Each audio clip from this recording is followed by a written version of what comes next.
Hi, my name is Gary McGladdery, and I'm the Head of Disability and Inclusion Support Services at Nottingham Trent University. Over the next few minutes, I'm going to take you through the student journey that we have for students who are studying on apprentices at the university.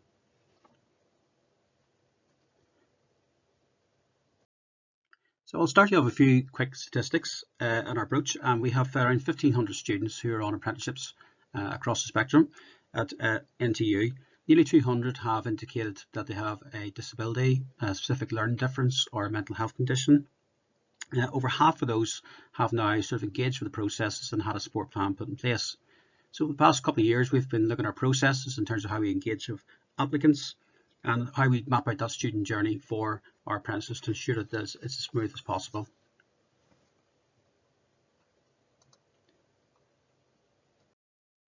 So in terms of the applicants, as with undergraduate students, we identify applicants through the university systems. In our case, it's Cognos that we have, and they come onto that usually in the months leading up to the start of their course. Obviously later in most cases than it would be for undergraduate students, and that can make it a bit more tricky just to get in contact in time for starting their course. But we'll track the direct and clearing applications coming through. We don't have it come through UCAS at present, and it does require a bit more diligence and a bit more observation to make sure that we are catching those applications coming through and we're getting the right information. Then we make prospective students aware of the services that are available to them. And as applicants, they're invited to, just as we do with undergraduate students and postgraduates starting, we invite the students into the service. We support them with obtaining the medical and diagnostic assessment, again, as we would do for undergraduates. But we have to be aware that often this is being done maybe with 6 weeks to go before the course rather than maybe 3 or 4 months. We determine the initial institution support, such as exam support, so that's the same process as well. And then we look at that informing the academic staff and refer for funded assessments. So really largely the process is very, very similar to what an undergraduate student would go through. However, we've noticed going through the processes, very quickly we started to understand that it is quite different, the student journey, in terms of applying for funded support from the ESFA or through DSA basically. So in terms, we've done on the top line of boxes, we've got basically the process if you're going through the Education Skills and Funding Agency that funds the apprenticeships additional learning support. So they apply there, the application process really is the student bringing the evidence to the university, so that there's no direct application to them. Whereas you're looking at submitting the DSA1 for the students on the Disabled Students Allowance. Then if the assessment stage is again a lot quicker, a lot more simpler, if suitable, and we've kept the bar reasonably high for evidence to be in line with DSA, then that makes a difference as well to be able to go ahead and move on to assessment. Again, with DSA, depending on the time of year, if you're looking mid-August or something like that, then you're looking at least 4 weeks to wait that approval for a DSA assessment, and then the student has to book that afterwards.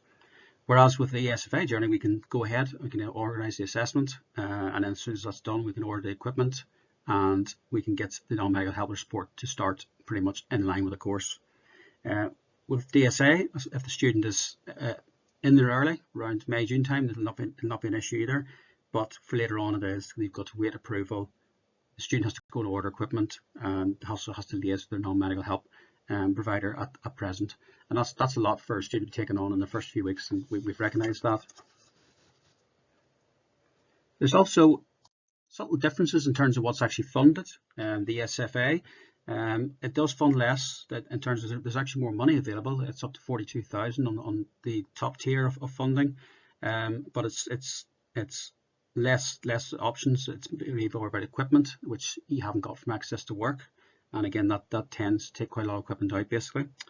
Non-medical help, balance 1 to 4 considered, because that hasn't been ruled out certainly in the regulations. Whereas DSA, it's equipment to retain and keep, whereas the loan at ESFA.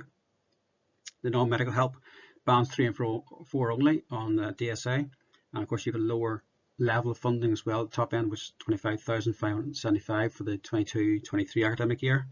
And then travel costs DSA does, which isn't limited as above anything that can't be funded through public transport or access to public transport. So that's a big addition as well. And we're not really sure how that fully works out in terms of for ESFA students when they're coming onto campus and needing travel support. In terms of ongoing support, we review the support of students quite regularly. We do that really as it's an important aspect of the Ofsted. Certainly their auditing process is to see that students are being engaged with, the services are contacting and staff are supporting them through their journey on their course, and there needs to be clear evidence of that in different areas. We like to offer an opportunity to identify if the support is working or if there's any changes that needs to be done. So we do it with all our students. We reach out to them several times a year. We also take evaluations of their experiences. Change in circumstance, a bit like for undergrads, we are looking at it could be disability reasons, it could be course reasons, or it actually could be work related, and that's probably the other additional aspect to all this is to bring the work related elements into it. And it could be they're having difficulties keeping a workload in the workplace, and that could be affecting their ability to study. That's been certainly our experience in a few cases. So it's important that we get all the stakeholders involved at that point, or at any point really, in the support. That the employers are a critically important aspect of the student support. If it's not working in the workplace, it's not going to work in the study as well. So it's very, very different dynamics in that. And then we're sort of getting now to the stage where some of our earlier cohorts are coming towards the endpoint assessments.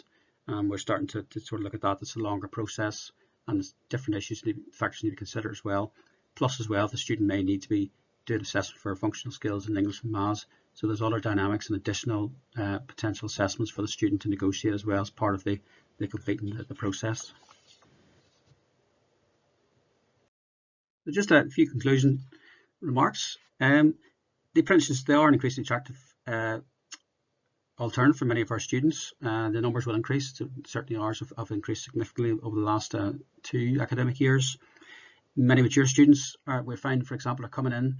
It's an opportunity to access education where maybe they didn't have that opportunity previously, and it's a funded opportunity for them to do that. So it really is something different. The student journey is different, and with us services we need to recognise that. So it's certainly a lot quicker getting assessed, but also it can be a tighter time scale to work to if we're only getting details of them a matter of weeks before they start. Employers must also need to play a more active role in supporting the employees in apprenticeship. I think the employer is really key to all this. I really do at times, because I think it's if we've got a good relationship with employers, and if that's there, then I think it makes a much better approach. It's more holistic in the approach. So the students been supported in the workplace. They are recognising that there's many additional mentoring sessions need to attend over SNL too.